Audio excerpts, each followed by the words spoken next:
Salam. Salam. Assalamualaikum warahmatullahi wabarakatuh. Waalaikumsalam. Om Swastiastu.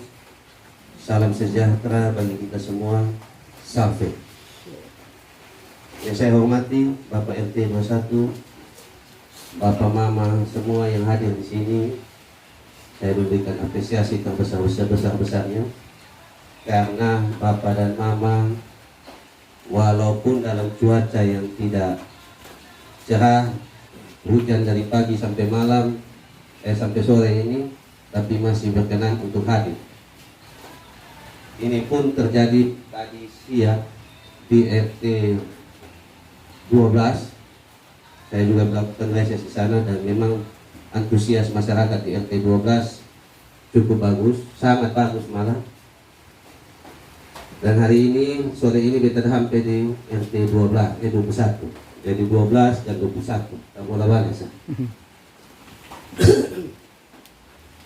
Jadi mungkin perkenalkan dulu beta nama. Beta juga nih anak sini. Anak wali kota.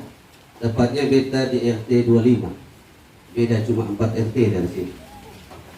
Beta nama Jefta Soai. Sudah tinggal di sini ini dari beta SMP kelas 3.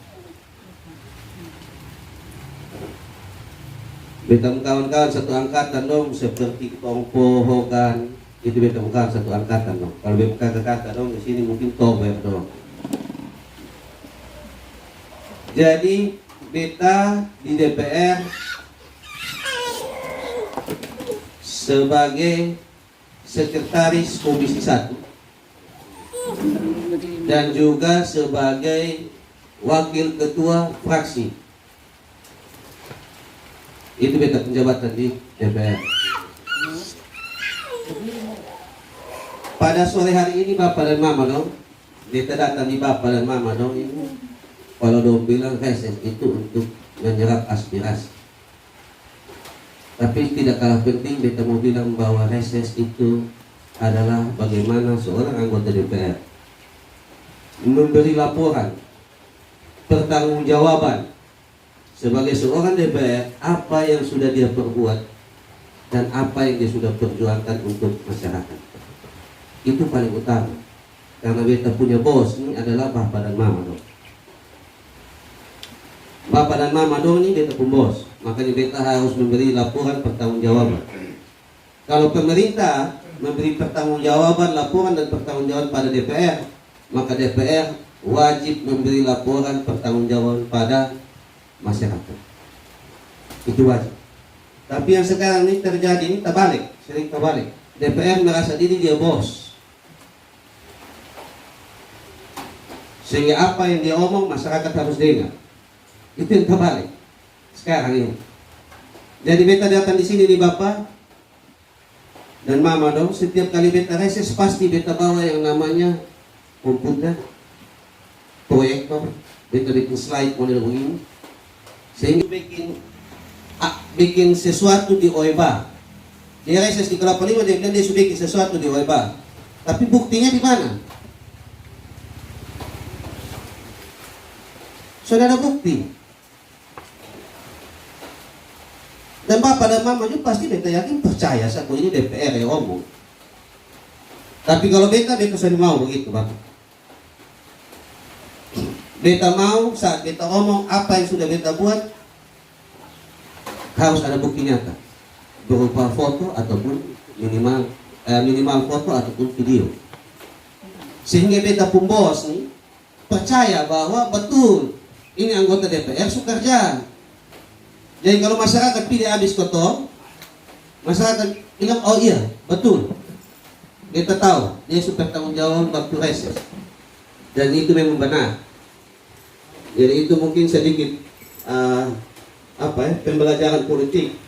Kalau beta bilang pembelajaran politik sehingga masyarakat lebih jelas. Jadi kalau ada anggota DPR yang datang, dia hanya datang bawa dalam sound system salon saya dan mic. Nah Bapak kira-kira saya itu pertanyakan memang betul, soalnya nanti dia omong jangan sampai dia tipu bilang karbo ada 10 padahal ayam yang ada 10. Nah, Itu yang beta mau kasih tahu di Bapak dan Mama. Karena beta tahu sekali bagaimana saat beta masuk sebagai anggota DPR, beta jadi tahu bagaimana cara kerja DPR. Dan beta mungkin satu-satunya DPR yang paling berbeda. Kalau beta omong begini, nanti beta pusikkan ketawa. Karena memang dong paling tahu kalau beta ini paling beda dari semua DPR yang ada di 40 DPR di gedung DPR. Oke, mungkin sampai di situ pembelajaran politik sidang. Pasti Bapak dan Mama ini sudah tahu. Kalau sidang mau bilang apa, ini kau tahu di mana. Dia ada perjuangkan apa waktu di sidang di DPR, sana sudah ada yang tahu. Nah, jadi beta mau kasih tahu dulu, beta mau yang pertama beta akan jelaskan kerja nyata apa yang beta sudah buat. Yang kedua baru beta jelaskan di parlemen sana tuh apa yang beta sudah perjuangkan untuk Papa dan Mama loh. Buat. Pertama sekali Bapak, di hari pertama beta menjadi anggota DPR, yang pertama beta buat di situ ada posko pengaduan. Ini hari lantik, besok beta pasang posko pengaduan. Posko pengaduan itu beta buka dari jam 9 sampai jam 11 siang setiap hari kerja. Namun yang berkembang karena semakin banyak yang datang, sangat banyak yang datang. Akhirnya beta pun nomor HP ini sudah kenal di banyak orang, dan setiap kali ada pengaduan, ujung-ujung dia sampai di rumah karena dia telepon beta. Karena dia punya waktu sudah bisa di jam 9 atau jam 11 pagi. Dia sampai di beta bahkan via inbox Facebook. Karena di situ ada nomor HP, ada juga Facebook yang beta, nama Facebook yang beta. Itu yang terjadi. Banyak masalah yang kita sudah bantu masyarakat, mulai dari sekedar bikin KK, KTP, akte kematian, akte kelahiran, sampai dana duka, ataupun sertifikat, lampu jalan, dan sebagainya. Banyak yang kita sudah bantu masyarakat melalui posko ini. Karena terus terang, dengan adanya ini posko, banyak masyarakat juga yang baru pernah injakan kaki di kantor DPR. Bahwa momok di Kota Kupang, masalah terbesar di Kota Kupang itu adalah air bersih. Apalagi kota di Kalapalima dulu lebih rasa.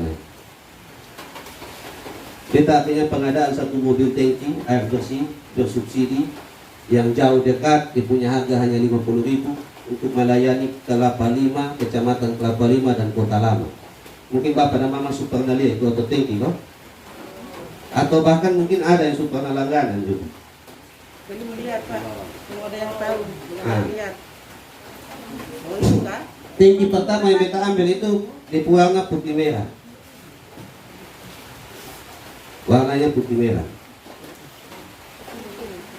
Berjalannya waktu ternyata kita sudah mampu untuk layani satu tinggi, saya ini sudah bisa layani semua. Banyak yang telepon marah-marah karena antar terlambat dan sebagainya. Maka akhirnya kita kasih beranak tambah satu yang warna putih biru. Puji Tuhan, dengan ada 2 tangki, kita akan lebih prioritaskan untuk Kelurahan Kelapa Lima dan Kecamatan Kelapa Lima. Ada Tongpo, Punama, ada Hogan, Punama, yang notabene pasti Bapak dan tahu untuk sepak terjang, suka minum, suka mabuk. Kita judul ke dong. Tapi mungkin kita bertobat duluan dong. Jadi kita benar-benar tahu bagaimana keadaan kotong rakyat kecil itu di saat ada kedukaan. Ujung-ujung begitu selesai penguburan, kotong mulai isi buku supaya bayar pengeluaran kursi tenda.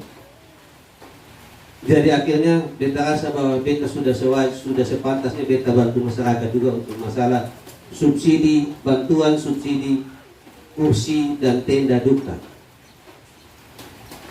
Di Kampung Sabu di sini sudah beberapa tempat beta layani, ada kematian dan itu beta layani. Di situ beta potong langsung 50%. Jadi harga tendanya kalau harga normalnya itu biasanya kan 120. Hanya bayar 60.000 sah. Kursi juga kalau misalnya 1.000 hanya bayar 500 sah. Dan beta rasa bantuan itu sudah cukup membantu. Jadinya rapat dengan pendapat kemarin dengan pemerintah masalah COVID.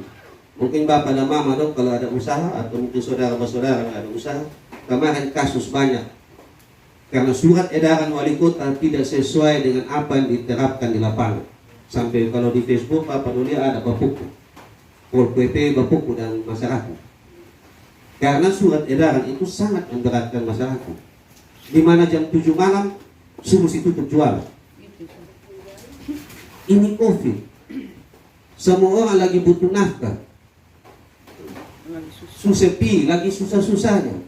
Terus masa suruh tutup usaha di jam 7 malam. Sedangkan orang yang berjual nasi kuning, nasi babi atau apapun yang buka sore, terus jam 7 suruh tutup, nangkar mana? Akhirnya Kotong bikin rapat dengan pendapat, mendengar apa yang disampaikan pemerintah, dan kita protes mengenai surat edaran itu. Dan akhirnya surat edaran sudah berubah, dan kita rasa sekarang sudah terlalu ngiri lah. Kalau yang kemarin 78 oto patroli serine besar-besar terus langsung parkir di tempat keramaian, bubar, tutup. Nah, sekarang susah nih lihat, mahal kok. Mahal lah, juga kemungkinan sakit karena tusuk dari lubang hidung tembus di tenggorokan kan. Nah, itu pengeluaran masyarakat itu jelas. Karena beta setiap hari ada di tengah-tengah masyarakat, sehingga beta tahu apa sih yang jadi masalah. Swab ini kan berarti dia punya mahal lah. Terus dia barang juga kayaknya beda dari luar negeri itu, pengadaan dari luar negeri. Berarti kau tumpuk uang di sini nih, buang pilih negara lain. Dan karena pemerintah kota tidak menyediakan dana, karena begitu habis dia bilang new normal, dia tidak menyediakan dana waktu sidang kemarin untuk penanganan COVID. Akhirnya mereka mempergunakan dana tak terduga sebesar 5,1 M. Tentunya dengan 5,1 M sudah cukup, apalagi Kota Kupang sudah mulai sangat tinggi. Bagaimana caranya? Pemerintah bingung, DPR juga tidak ada solusi. Sidang panjang, potong sidang dari jam 9 pagi, lanjut di jam istirahat jam 1, lanjut lagi sampai sore. Tidak ada solusi. Solusinya mereka hanya bilang bahwa kita menggunakan dana bagi hasil dari pemerintah provinsi sebesar 66 M. Kita melihat bahwa pemborosan. Kita bilang ke Kepala Dinas Kesehatan, Ibu sebagai Kepala Dinas Kesehatan, apakah Ibu tidak ada solusi lain? Tidak buka wawasan. Kenapa Ibu tidak mempergunakan Jinos? Padahal Jinos itu adalah buatan dalam negeri, buatan UGM, harganya murah, cuma 20.000. Dengan 20.000 ini, apa yang dituntut oleh DPR tentunya bisa diakomodir oleh pemerintah. Kenapa? Karena satu orang, berarti potong pemerintah DPR waktu itu minta supaya ada tes COVID massal. Seluruh masyarakat Kota Kupang harus dites COVID. Akhirnya beta bilang, kenapa tidak pakai ini Jinos? Karena Jinos ini produk dalam negeri, UGM punya, hanya dengan hembusan nafas 3 menit dapat hasil. Juga akurasinya 92-97%. Jadi cara penggunaannya cuma tarik nafas pertama, tarik nafas kedua, tarik nafas ketiga, hembus. Maka hembus sekuat-kuatnya, maka 3 menit kemudian kita dapat hasil. So ada perlu tusuk tenggorokan hidung dong sampai ulang-ulang. Dan harganya kan murah. Sehingga tes COVID massal ini bisa berlaku untuk semua masyarakat. Terlebih masyarakat yang menerima bantuan PKH dan sebagainya, itu bisa ditanggung oleh pemerintah. Sedangkan masyarakat yang dianggap mampu, silakan pengadaan sendiri. Karena cuma 20.000. 100.000 kau bisa 5 orang dalam rumah, kau tes habis. Ya, Mama? Bapak dong? Nah, pemerintah provinsi juga mendesak hal yang sama. bahwa Jinos harus diadakan di pengadaan itu seluruh NTT man, bukan Kota Kupang. Yang berikut penelangkan saat berbicara tentang dana kelurahan. Dana kelurahan itu adalah dana dari pusat bantuan langsung Pak Jokowi sebesar 430 juta per tahun per kelurahan. Tujuan dari dana kelurahan ini untuk pembangunan infrastruktur yang tidak tersentuh saat musliman kelurahan misalnya, atau lewat APBD ataupun APBN, dan juga pemberdayaan ekonomi masyarakat. 2019-2020 dana kelurahan ini tidak sesuai dengan dia punya juknis, di mana kuasa pengguna anggaran ada di tangan camat, sedangkan namanya dana kelurahan. Dikerjakan juga infrastruktur yang dikerjakan juga tidak oleh masyarakat setempat. Teman-teman dari Komisi 1 sempat beradu tegang dengan pemerintah dan akhirnya kita lakukan konsultasi ke Kemendagri, dan akhirnya Kemendagri menyatakan bahwa dana kelurahan di Kota Kupang 2019-2020 tidak boleh lagi itu terjadi di 2021.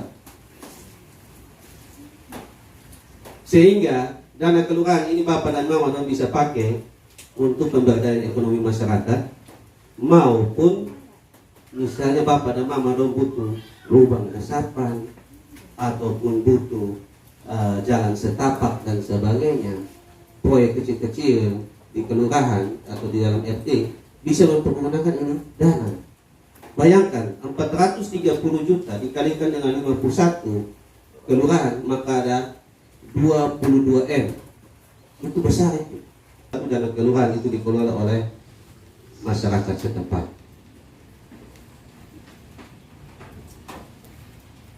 Kedua, itu ruang terbuka hijau Pak. Tahun 2018 itu kami dipanggil oleh Pak Wali Kota tentang ruang terbuka hijau. Sampai dengan titik terang ini kami tidak mendapat satu surat dari Wali Kota apakah tanah ini statusnya tanah milik Pemda atau tanah milik siapa. Iya, betul-betul. Itu yang pertama. Karena setiap kali orang datang tanya, ini tanah mereka milik ini.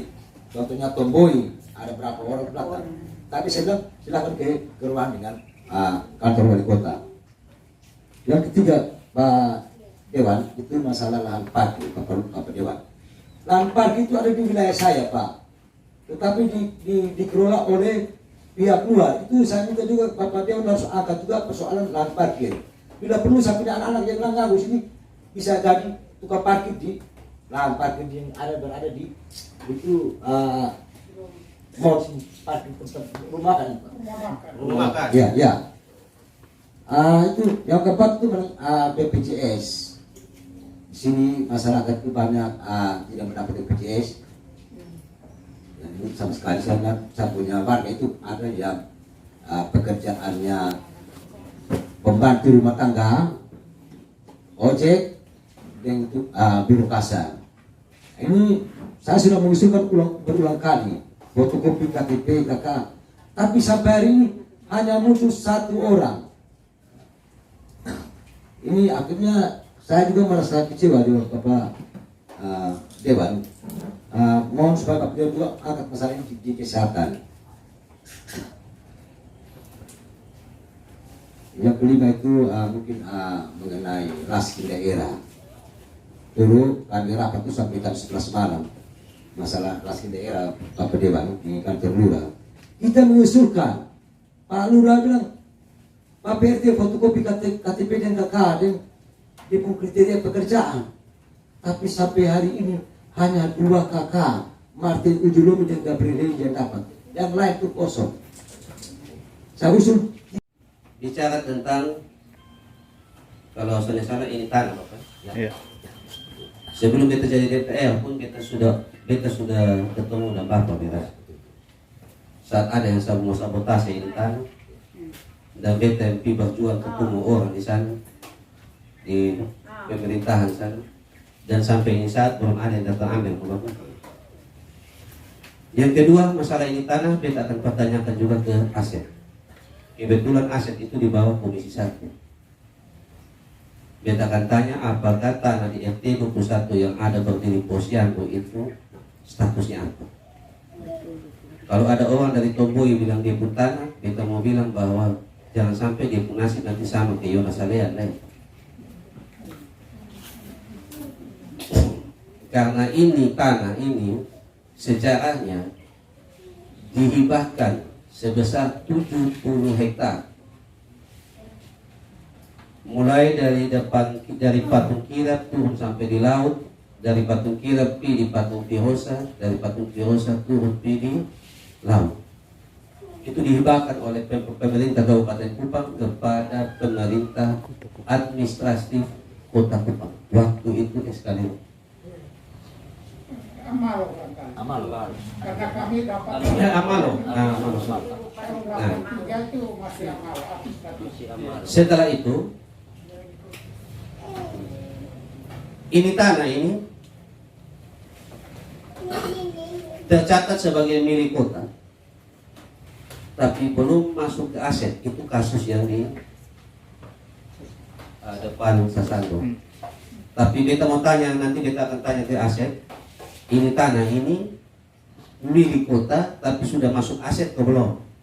Milik iya, tapi masuk aset belum tentu. Oleh karena itu, apabila ini belum masuk ke aset, beta minta supaya segera dari Tata Pem untuk mengajukan ini tanah supaya ada status jelas masuk pada aset kota. Tapi pada dasarnya, Bapak dan Mama, ini adalah ruang terbuka hijau, seperti yang juga beta punya di muka rumah. Di muka rumah di RT 25 juga tanah sebesar ini dan bentuknya segitiga. Itu adalah ruang terbuka hijau. Dan sampai saat ini tidak pernah diganggu gugat oleh siapa-siapa. Waktu Subang lapangan futsal dan lapangan voli di situ, beta sendiri sudah tanam papaya California sekitar 150 pohon, dan sekarang itu papaya California tinggi-tinggi ke ini meja sudah berbuah. Ini beta ambil contoh juga yang kemarin, banyak kasus pengaduan juga, tapi bisa terselesaikan. Jadi misalnya kayak di Fontaine, karena ada satu orang COVID di dalam rumah, akhirnya yang COVID ini meninggal, dan akhirnya dong melakukan tes swab untuk seisi rumah. Tapi karena ada satu nenek tua di umur 80-an tidak bisa ke rumah sakit, dari petugas keberatan untuk datang swab di rumah. Dan dong juga soalnya berani bawa ini nenek untuk di tes swab di rumah sakit karena umurnya sudah tidak memungkinkan. Nah, hal-hal seperti ini Bapak, apabila Bapak biarkan tidak ada pengaduan pada DPR, maka ini akan jadi biasa. Makanya beta pun nomor HP itu selalu beta sebar Bapak. Itu ada di situ tuh pun nomor HP, silakan Bapak dan catat. Sehingga segala masalah, beta sudah takut, sudah pernah tahu kapan Bapak dapat masalah yang berhubungan dengan pemerintahan dan Bapak tidak bisa punya kewenangan untuk menanya atau punya bertentangan dengan mereka. Tapi apabila ada DPR yang telepon atau berhubungan langsung dengan mereka, tentu ceritanya beda. Oleh karena itu, ini nomor telepon silakan Bapak catat, sehingga nomor telepon ini setiap ada masalah yang tidak bisa dihandle, Bapak dong bisa hubungi beta. Dan ini menjadi catatan khusus sehingga nanti saat bersidang kita angkat ini. Setiap kelemahan harus ketemu perbaiki supaya menjadi sempurna, Bapak. Terutama untuk masalah kesehatan di saat pandemi seperti ini. Jadi terima kasih Bapak sudah kasih masukan ini. Dan ini banyak masalah Bapak. Kemarin juga di samping rumah Pak Lurah juga kebetulan ada. Itu juga kapan beta telepon baru dong datang kok disinfektan itu rumah. Padahal yang bersangkutan tuan rumah sudah mati karena COVID. Yang tuan rumah sudah meninggal. Tapi dong saya datang untuk disinfektan ini rumah. Bahkan orang yang perempuan satu, ada nona satu yang jaga ini mama tua di rumah sakit selama ini, suruh isolasi mandiri. Mau isolasi mandiri, lu udah suruh bawa datang virus ke orang rumah. Padahal dana lupa. Nah, untuk hal-hal seperti ini beta minta supaya Bapak dong ini lebih aktif. Masyarakat harus lebih aktif. Kalau Bapak dong sukunya DPR yang aktif, kita misalnya begini selalu terima pengaduan dan beta coba untuk mencari solusi. Nah, Bapak dong juga harus aktif. Kalau ada DPR yang tidak aktif, Bapak dong bikin dia harus jadi aktif. Kalau Bapak dong diam-diam, nah berarti sudah kotor rame-rame kestingan. Pemerintah mau bikin apa dia bikin? Toh hak eksekusi anggaran ada di dia. Kotor hanya mau bilang ya tukang stempel.